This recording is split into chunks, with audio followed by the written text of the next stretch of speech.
ginalauman nga ang pagbalik sa operasyon sang duha ka main baseload power plant sa Cebu, makabulig nga mangin mas stable kag makabalik na sa normal ang power system sa Visayas. Sa interview sang Bomba Radio kay Regan Alcantara, ang lead specialist sa National Grid Corporation of the Philippines o NGCP, iyagin pahayag nga ang duha ka planta ang ginahulat nga makabalik matapos ang scheduled shutdown sinihalin pa sang bulan sang Mayo. Pahayag niya ang pagkadula pa sa operasyon sang duha ka baseload power plants isa sa mga nagapangunang rason sa padang nga pag-issue sang yellow ka grid alert sa Visayas Grid.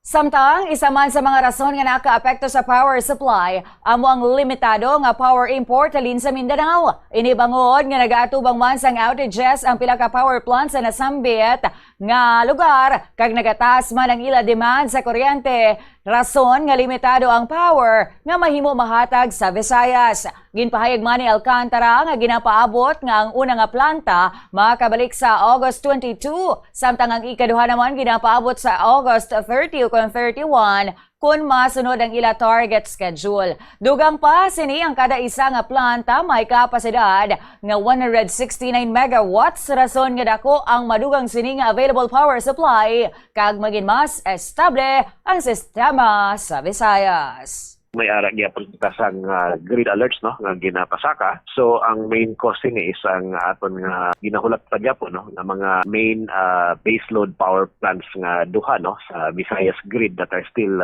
currently out no. They have been on unscheduled shutdown since around May. Duha ka dako nga planta nga nasa Cebu ang 169 megawatts each. So amo ni ang ginalauman naton nga makabalik kabay pa mas mabalik kita sa more stable power system sa Visayas. Nabatian si Mr. Regan Alcantara, ang lead specialist sa National Grid Corporation of the Philippines.